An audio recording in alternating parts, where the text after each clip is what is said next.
신앙은 자라야 한다. 이제 본문을 함께 읽겠습니다. 여러분 함께 읽겠습니다. 시작. 육에 속한 사람은 하나님의 성령의 일을 받지 아니하나니 저희에게는 미련하게 보이며 또 깨닫지도 못하나니 이런 일은 영적으로라야 분변함이니라. 신령한 자는 모든 것을 판단하나 자기는 아무에게도 판단을 받지 아니하느니라. 누가 주의 마음을 알아서 주를 가르치겠느냐? 그러나 우리가 그리스도의 마음을 가졌느니라. 형제들아, 내가 신령한 자들을 대함과 같이 너희에게 말할 수 없어서 육신에 속한 자 곧 그리스도 안에서 어린아이들을 대함과 같이 하노라. 내가 너희를 저주로 먹이고 밥으로 아니하였노니 이는 너희가 감당치 못하였음이거니와 지금도 못하리라. 너희가 아직도 육신에 속한 자로다. 너희 가운데 시기와 분쟁이 있으니 어찌 육신에 속하여 사람을 따라 행함이 아니리요. 어떤 이는 말하되 나는 바울에게라 하고 다른 이는 나는 아볼로에게라 하니 너희가 사람이 아니리요. 그런즉 아볼로는 무엇이며 바울은 무엇이뇨? 저희는 주께서 각각 주신 대로 너희로 하여금 믿게 한 사역자들이니라. 나는 심었고 아볼로는 물을 주었으되 오직 하나님은 자라나게 하셨나니 그런즉 심는 이나 물 주는 이는 아무것도 아니로되 오직 자라나게 하시는 하나님뿐이니라. 심는 이와 물 주는 이가 일반이나 각각 자기의 일하는 대로 자기의 상을 받으리라. 우리는 하나님의 동역자들이요 너희는 하나님의 밭이요 하나님의 집이니라. 아멘. 여러분 우리 제목 한 번만 더 읽겠습니다. 시작. 어린아이와 같은 신앙은 자라야 한다입니다. 여러분 제가 이 설교를 준비하면서요 참 많은 생각이 들었습니다. 이 고린도전서가요 오늘날 우리에게 계속해서 반복적으로 읽힘에도 그때그때마다 새롭게 주는 감동으로 우리가 회개케 하는 그런 능력이 있다고 이전에 분명히 말씀드렸습니다. 이현수 목사님도 그랬고요. 저도 그렇게 말씀드렸어요. 여러분 이 고린도전서가 오늘날 우리에게 왜 그렇게 많이 자주 읽히며 더 우리가 그 가운데 어떤 배움이 더욱더 다른 것보다 깊을까요? 뻔합니다. 그 문제는요 여전히 오늘날 우리에게도 있기 때문이죠. 그러면서 설교를 준비하면서 여러 가지를 준비하면서 읽었던 것들 봤던 것들 그리고 스스로를 되돌아볼 때 참 부끄럽다는 생각이 많이 들었어요. 설교를 준비하면서 여기에 있는 본문은요 제가 굉장히 조심해야 됐을지도 몰랐겠다는 생각이 듭니다. 어렸을 적에 그런 모습들이 온전히 나타났던 그런 잘못된 모습들이 기억이 나더라고요. 우리 함께 좀 본문을 살펴봅시다. 바울은요 오늘의 본문을 통해서 어떤 것을 이야기하냐면 두 가지 사람의 유형을 말합니다. 첫 번째는요 영에 속한 사람입니다. 영에 속한 사람이 있다면 두 번째는 누가 있을까요? 육에 속한 사람이 있습니다. 이 영에 속한 사람과 육에 속한 사람, 이 사람들의 유형, 그 차이를 바울은 설명을 하고 있습니다. 하나님의 뜻에 따라 나아가는 모든 성도들은 당연하게도 영에 속한 사람들이며 하나님의 지혜는 성령을 통해서 알 수 있습니다. 그러나 반대로 육에 속한 사람들은 영에 속하지 않았기 때문에 하나님의 지혜를 당연히 알 수 없습니다. 이러한 사람들에게 하나님의 지혜는 미련한 것으로 비추어지고요. 또 때때로는 이해할 수 없는 것들로 받아들여집니다. 이해할 수 없기 때문에 그것을 또 무시할 수밖에 없겠죠. 육에 속한 사람들은 그렇습니다.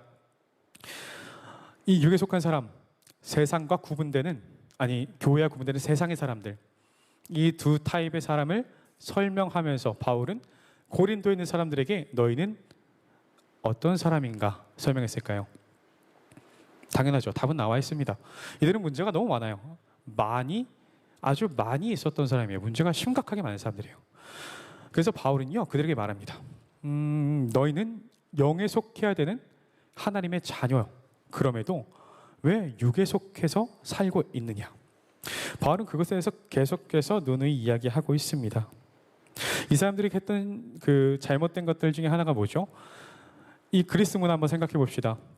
그리스에서는요 아시죠? 그리스 철학하면 굉장히 유명합니다. 그리스 하면 딱 떠오르는 것이 몇 가지가 있는데요. 첫 번째는 철학이고 두 번째는 뭐 요거트 이런 거 있겠죠. 근데 여러분 철학을 얘기할 때요 우리는 그런 상상을 합니다. 철학을 얘기하면 무언가 논쟁하고 언쟁하고 우리가 토론하는 것들이 생각이 되죠. 그리스는요 그런 문화를 가지고 있었습니다. 어떤 거냐면 어떤 개념에 대해서 내가 토론을 할 때에 내 의견을 말하는 것이 첫 번째로 너무너무 당연했고, 두 번째로 더 나아가서 내 의견을 정당화하기 위해서 나뿐만의 식견이 아니고 나를 가르쳐준 사람의 이름까지 빌려오는 겁니다. 그래서 나는 이 사람에게 배웠는데 이 사람 이렇게 얘기했고 난 그래서 이렇게 생각한다. 이런 언쟁과 논쟁과 토론이 너무도 자연스럽게 그리스 문화로부터 들어왔어요. 그것이 세상에서 교회로 들어왔습니다. 그래서 그들이 했던 말이 뭡니까? 3장 4절이죠. 그게 뭐냐면 어떤 이는 말하되 나는 바울에게라 하고 다른 이는 나는 아볼로에게라 하니 너희가 사람이 아니리요.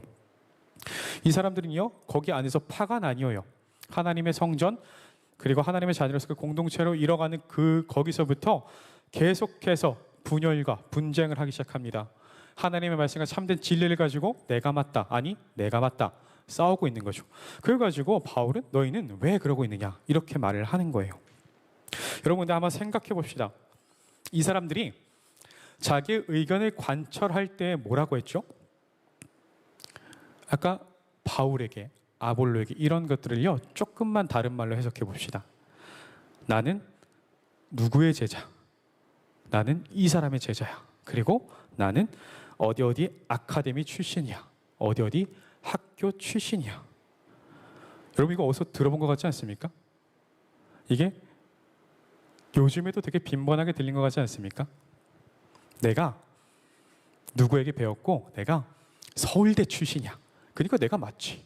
이미 그 사람의 논쟁의 의견과 그 타당성은 다 배제되고 내가 서울대 출신인데 네가 감히 아니면 내가 만연한 갑질이 있죠. 이 사회에는 내가 이 위치에는 회장인데 네가 감히 우리 하나님의 자녀로서 동등한 여러 가지가 분명히 나타났음에도 세상에서 나타나는 것들 오늘날에도 계속해서 나타나고 고린도 교회 문제들은요 여전히 사람들의 문제로 나타나 있습니다. 여기서 세상과 주님의 차이가 나타나죠. 여러분 그러니까 세상을 한번 생각해 봅시다. 우리는요 끊임없이 우리를 알아야 됩니다. 지금 영에 속한 사람 또한 육에 속한 사람을 나누면서 육에 속한 사람들에 대한 특징을 알아보고 있는데요. 이 문제들은 오늘날에도 혼재하고 있다고 말씀드렸습니다. 오늘날에 사람들이 우리에게 묻습니다. 너는 누구냐? 여러분 우리 어떻게 대답해야 될까요? 나는 누굽니까? 나는 누굴까요? 사람들은 계속해서 묻습니다. 너는 누구고? 너는 뭐 하는 사람이고? 너는 어떤 것을 바라는 사람이냐? 우리는요 계속해서 자기소개서를 씁니다. 나를 나타내기 위해서. 그리고 어디 가서 나를 소개합니다. 나는 어디서 왔고요? 어디에 속한 사람입니다. 계속해서 나를 규정하는 것들은 설명합니다. 설명해도요 언젠가 그런 의문이 들겠죠. 나는 어떤 사람일까요? 질문이 생길 것입니다. 질문이 생기면요 우리는 그런 걸 찾죠. MBTI 아니면 심리학. 내 자신을 나도 모르겠다는 거죠. 사람들은 그렇습니다. 그렇기 때문에 그 불안한 마음에 나의 의견의 타당성을 더하기 위해서 내가 아닌 나보다 더 위대한 사람의 이름을 빌려온다. 내 주장은 나의 주장으로 그치는 것이 아니고 나보다 더 똑똑하고 많이 배운 것 같은 그 사람의 이름을 가지고 와서 붙여버리는 거예요. 그러면 나의 주장은요 그 어떤 사람의 주장보다 더욱더 위대해질 수가 있겠죠. 여러분 제가 여러분에게 묻습니다. 여러분은 어떤 사람입니까?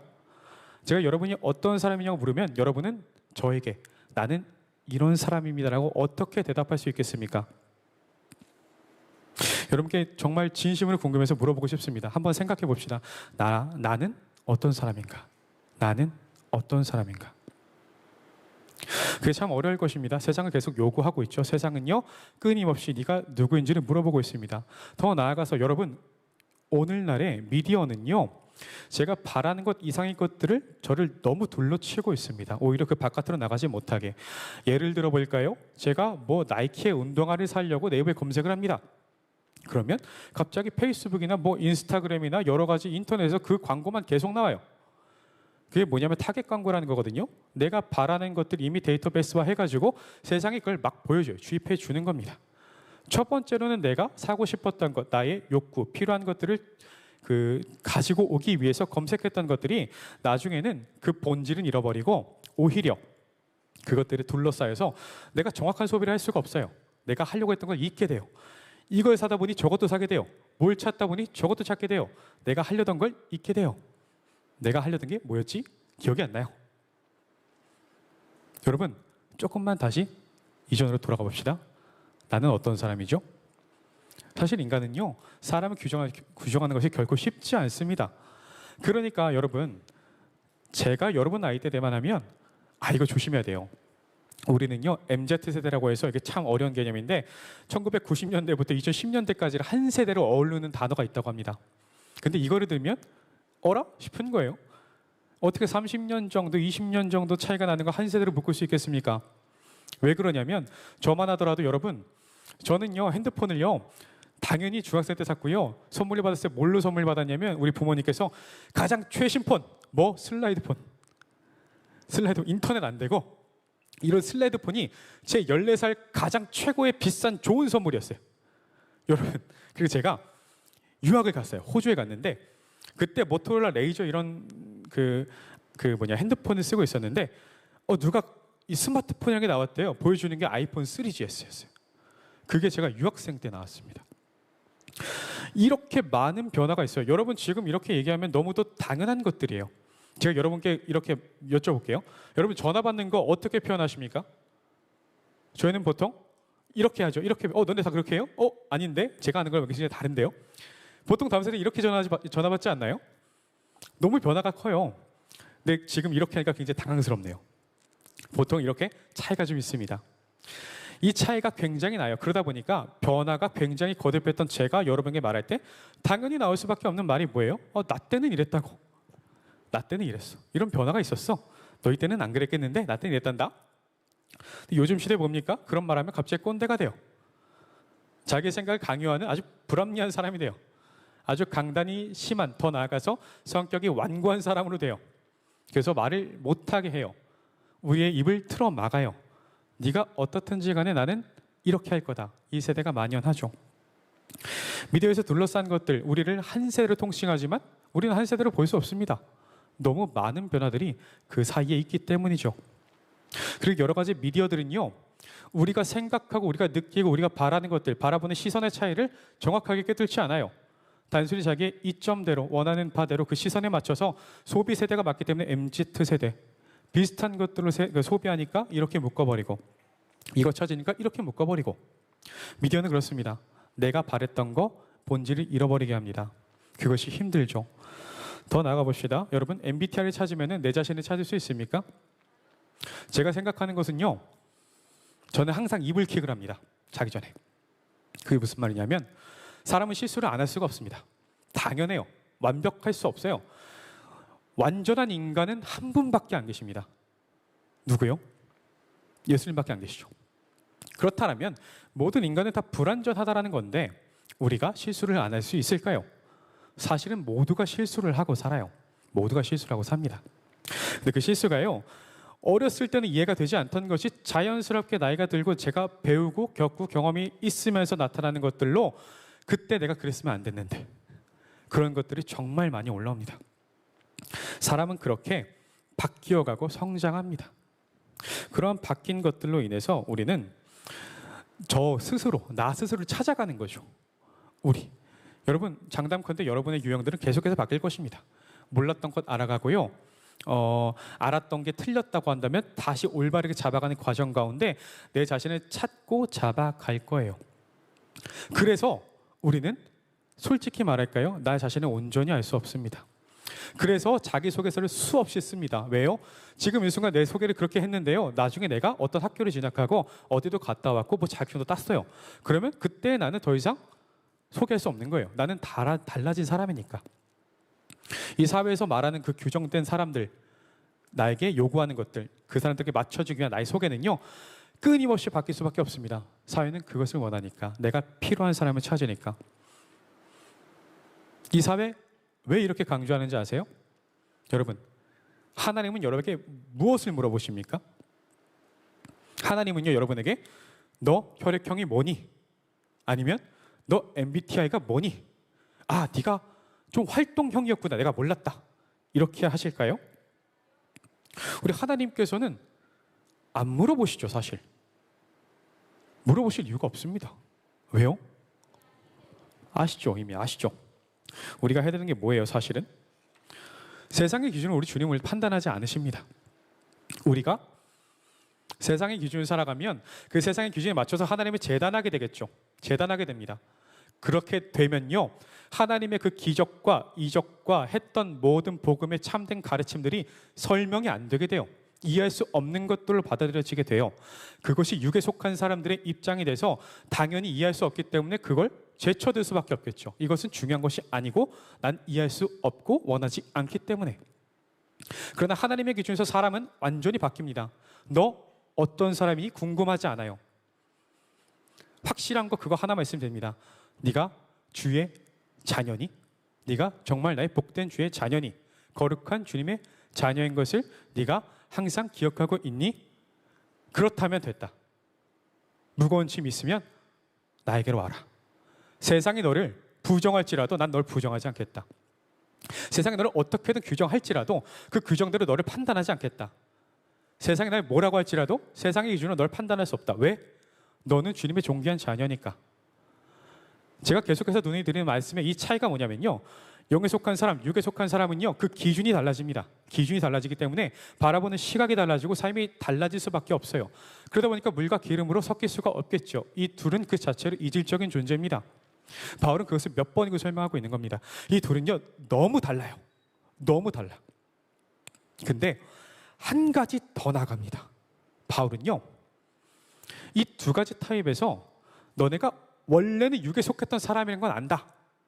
그런데 이 육에 속했던 사람들을 내가 너희 어린아이처럼 젖을 먹이며 키웠더니, 여러분 어린아이는 젖밖에 먹을 수 없죠? 왜요? 이가 안 났잖아요. 이가 안 났으니까 뭐 씹을 수가 없는 거예요.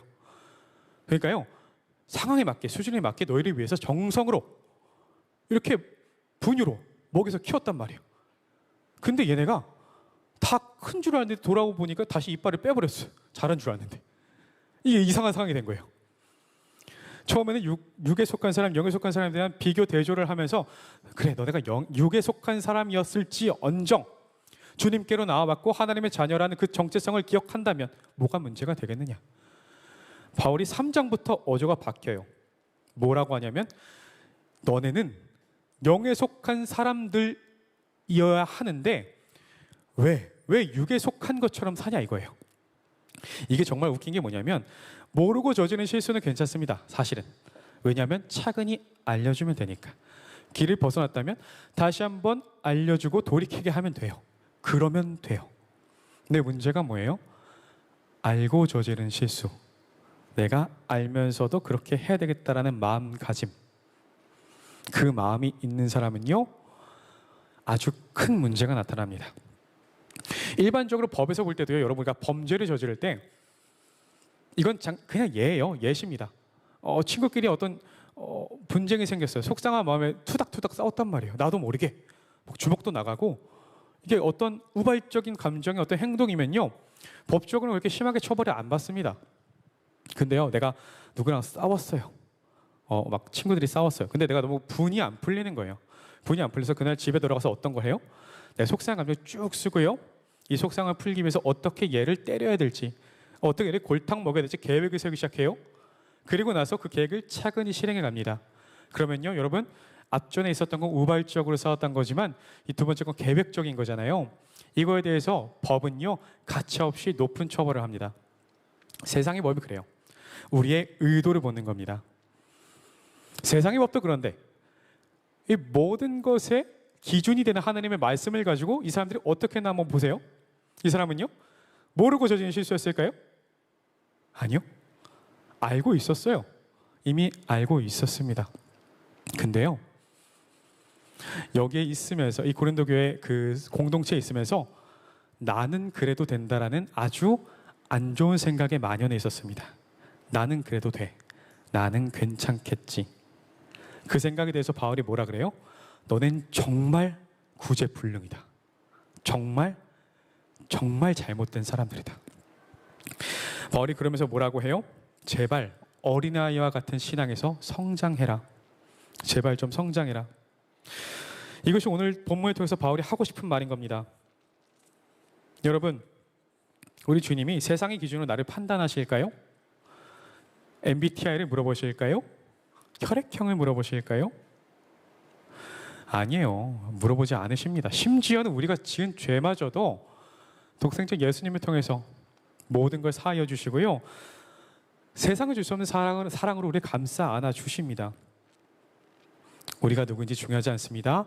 정말 중요한 것은 너는 나의 자녀라는 거.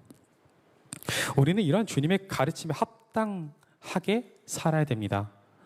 설령 몰랐다 한다면 지금 이 순간 다시 한번 회개하여야 합니다. 때로는 그게 쉽지 않습니다. 우리가 영에 속해 산다라는 것은 정말 어려울 거예요. 때로 내가 친구랑 아까처럼 투닥투닥 싸우게 돼요. 누가 봐도 그 친구가 잘못했어요. 근데 우리 주님은 우리에게 뭐라고 말씀하십니까? 네가 가서 사과해라. 사랑해라. 어떻게 말씀하시죠? 원수를 사랑해라. 입밤 맞으면 족밤도 내주고. 여러분 이 사랑 가능하십니까? 세상의 논리는 이해할 수 없죠. 왜요? 내가 맞았는데 나도 한 대는 때려야 될 거 아니에요. 한 세 대는 맞았으면 강력하게 한 대라도 때려야 될 거 아니야. 나한테 욕했으면 나도 욕해야 될 거 아니에요. 이게 세상의 논리거든요. 가만히 있으면 호구가 돼요. 가만히 있으면 내가 바보가 돼요. 내가 내 권리와 의견을 주장하지 않는다면 저 사람은 저렇게 해도 되는구나라고 판단을 해버려요. 참 안타까운 이런 세상이죠. 판단해버리고. 이 상황 쉽지 않아요. 영에 속한 우리에게 결코 쉽지 않습니다. 그런데 우리 주님 그렇게 말씀하셨죠. 여러분 우리 헌신자반 학생들 아까 제가 말씀드린 거 있어요. 마더 테레사가 했던 글이죠. 썼던 글인데요. 제가 이거를 좀 읽어드릴게요. 당신이 친절하게 대하면 불순한 의도가 있다고 비난할 것입니다. 그래도 친절을 베푸십시오. 당신이 성공하면 몇몇 불순한 친구와 적들이 생길 것입니다. 그래도 꼭 성공하십시오. 당신이 정직하고 견실하면 사람들은 당신을 속일 것입니다. 그래도 반드시 정직하고 견실하십시오. 당신이 몇 년에 걸쳐 창조한 것을 누군가 나타나 하루아침에 부숴버릴 수도 있습니다. 그래도 계속 창조하십시오. 당신이 평안과 행복을 누리면 누군가는 질투할 것입니다. 그래도 꼭 행복하십시오. 당신이 오늘 선한 일을 하더라도 내일이면 잊혀질 수 있습니다. 그래도 꼭 선을 행하십시오. 당신이 가진 최고의 것을 베풀어도 충분치 않다고 할 것입니다. 그래도 당신이 할 수 있는 최고의 것을 베푸십시오. 이 모든 것은 당신과 하나님 사이의 일입니다. 당신과 그들 사이의 일이 아닙니다. 마더 테레사가 이렇게 얘기했습니다. 우리가 영에 속해 살아간다는 것은요, 세상의 것과 관계하며 그들에게 대하는 내 모습을 바라보는 것이 아니고요, 하나님과 나의 일로 살아가라는 겁니다. 그것이 육에 속한 사람과의 차별점이 있는 것입니다. 여러분, 우리 한번 스스로를 되돌아봅시다. 우리는 어떻게 살아갑니까? 우리는 입으로는 주님의 자녀라고 시인하고 고백하는데 그런 삶을 살았을까요? 제가 아까 설교 맨 처음부터 여러분 말씀드렸죠. 이 설교를 준비하면서 정말 반성을 많이 했습니다. 정말 부끄러운 과거가 많았습니다. 여러분, 제가 신학하기도 한참 전에 어렸을 때 저도 물론 교회 가기 정말 싫었어요. 이 주일에 이 황금 같은 시간에 낮잠이라도 더 자야지, 뭔가 아깝지 않잖아요. 나는 쉬는 날인데. 근데 교회를 가잖아요. 교회 가면은 설교가 너무 지루한 거예요. 너무 지루한 거예요. 본문은 막 그런 거 있죠. 막 구약에 막 다른 창세기 얘기를 하는데 자꾸 예수님만으로 다 결정을 지어버리고 얘기를 해요. 뭐지? 왜 이 본문은 예수님이 안 나오는데 왜 자꾸 예수님이 얘기하지? 조 목사님 공부 안 하셨나? 근데 또 듣고 보니까 여러분, 우리가요 착각할 수 있는 게요, 이게 단순히 인터넷 강의랑 다릅니다. 거기는요 그 지식을 전달하기 위해서 아주 재밌게 여러 가지 막 경험담도 하고 막 여러 가지 막 유머도 하잖아요. 근데 설교는 참 그런 게 없는 것 같아요. 그러다 보니까 집중하기 참 힘들죠. 그걸 보고 저는 판단한 겁니다. 뭐라고요? 조 목사님 말 정말 잘 못하시는구나. 그리고 공부 안 하셨나? 어렸을 때, 여러분 어렸을 때 착각하시면 안 됩니다. 어렸을 때, 지금 안 그래요. 지금 안 그럽니다. 설교를 제가 판단하고요, 하나님의 말씀 알지도 못하면서 이렇게 결정을 지어버려요. 이상하죠? 근데 여러분, 왜 모든 설교에 예수님이 나타나는지 아십니까? 나중에 제가 열심히 성경을 보고 공부하니까 알겠더라고요. 여러분, 모든 설교는요 예수 그리스도가 나타나야 됩니다. 그것이 참된 설교입니다. 모든 설교는요 하나님의 복음이 나타나야 됩니다. 그것이 참된 복음이고 참된 진리입니다. 그렇기 때문에 우리가 어떤 본문을 가지고서라도 그 본문과 안 맞는 것 같은데 보면 다 맞아요. 사실은 그렇게 설교가 되어야 되기 때문에. 보면서 부끄러웠던 제 과거가 생각이 났는데요. 어느 날 루터가 그랬대요. 여러분 루터 아시죠? 종교개혁을 했던 사람 중에 한 명입니다. 굉장히 유명한 인물이에요. 이 사람은요, 철학과 이성에 대해서 대학에서 가르쳤어요. 열심히 가르치고요. 신학의 철학의 영역으로서 아주 어려운 개념들, 복잡한 것들, 설명할 수 없는 것들을 말로 설명하려고 노력했던 사람입니다. 근데 그 사람이 뭐라고 했는지 아세요? 제가 말씀드릴게요. 이 사람이 나중에 썼던 그 고백입니다. 나는 아주 우습게도 처음부터 철학과 신앙을 혼동했다. 그리고 이렇게 또 말합니다. 스콜라 유산의 회의적인 루터의 입장은요, 그의 글에 더욱더 선명히 드러납니다. 젊은 사람들은 스콜라 신학자들의 자기 영혼의 죽음을 만나듯 피해야 합니다. 그들이 가르치는 복음서는 그렇게 모호하지 않습니다. 어린이도 이해할 수 있는 것이 복음의 말씀입니다. 대학이란 곳에서 그리도 오랜 세월을 연구해왔지만 거기서 단 한 사람의 순전한 순교자도 단 한 사람의 신실한 신자도 배출하지 못했다는 것을 우리는 기억해야 합니다. 여러분, 이게 누가 말했나요? 종교 개혁을 한 루터가 말했습니다. 아무리 하나님의 말씀을 말해도요, 그렇게 가르치고 연구했는데도요, 세상의 것들로 철학으로 해서 아무리 해도 여기서 뭐라고 해요? 단 한 사람의 순교자도 그리고 단 한 사람의 신실한 신자도 배출하지 못했다. 이게 참 어렵습니다. 말씀은 어렵죠? 그러나 루터가 하고 싶은 말은 그겁니다. 사실 이 복음은요, 어린이도 이해할 수 있어야 합니다. 어린 시절 참 그걸 몰랐어요. 굉장히 이렇게 멋진 단, 누구보다 위에 있어서 밝혀지는 조명들, 그리고 나에게 쏠린 시선들, 여기에 목사님은 아주 멋있게 강의하는 사람이구나. 근데 저 자리를 저렇게 지루하게 만드는 이유가 뭘까? 이런 생각이 있었던 제가요, 지금 바뀐 게 뭔지 아십니까? 여러분, 이 자리 제가 서 있지만요, 이 선포된 말씀은 제 개인적인 얘기가 아니죠. 하나님께서 저를 통해 여러분께 주시는 말씀입니다. 이 빛은 어떤 것을 비추는지 아십니까? 바로 하나님의 영광을 비추는 것입니다. 이건 나를 비추는 빛이 아니었어요. 그리고 목사님 비추는 것이 아니었습니다. 그리고 우리의 아집 속에 있던 사회의 기준들로 바라봐야 될 것이 아니었습니다. 바울은 누누이 얘기합니다. 너희는 영에 속한 사람이다. 영에 속한 사람이다. 그러니 제발 뭐라고 해요? 육에 속한 것처럼 살지 말아라. 너무도 안타까운 얘기인 거예요. 이거는 혼내고 나서 끝낼 얘기가 아니고 너무도 속상하고 안타깝고 슬픈 이야기입니다. 바울은 그걸 알아요. 하나님의 은혜, 참된 은혜를 겪었다면 세상의 기준과는 완전히 벗어난 삶을 살아갈 수 있게 됩니다. 그게 복음의 능력이고 힘이기 때문이죠. 근데 그런 그들이 벗어난 그런 삶을 살았다라는 거, 세상에 그렇게 녹아서 살아갔다라는 건 그 은혜를 온전히 모르고 있기 때문이죠. 그 기쁨을 온전히 모르고 있기 때문에 바울은 그들을 강력하게 규탄하고 혼내지만 그러나 동시에 안타까운 마음으로 바라보고 있습니다. 오늘 제목이 뭐죠, 여러분? 기억나십니까? 기억나시나요?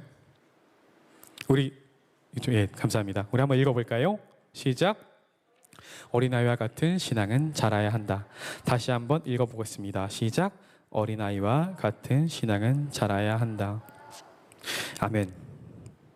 여러분, 조금만 더 청원하겠습니다. 우리가 하나님의 자녀라는 것이 중요하죠. 근데 이런 질문 분명히 있을 거예요. 하나님의 자녀라는 것만 중요하다면 세상에서 노력을 안 해도 되나요?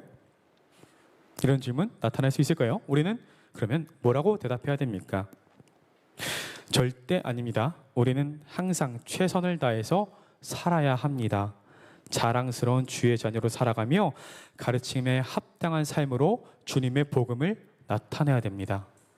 우리의 삶이 방탕하고 합당하지 않은 삶을 산다면요, 그것 또한 영에 속한 사람이 아닌 거지만요, 노력했다고 해도 우리는 항상 부족해요. 그것은요, 세상에서의 노력도 반드시 필요한 것입니다. 세상과 구분지어 살아갈 때 우리는 끊임없이 도전하고 또는 끊임없이 노력해야 되기 때문입니다. 여러분, 말씀을 마치겠습니다. 홀마팀 올라와 주세요. 바울은요, 오늘의 말씀을 통해서 우리 제목 보셨죠? 어린아이와 같은 신앙은 자라야 된다. 이 말씀을 어떻게 말하냐면 다시 한번 이렇게 설명하죠.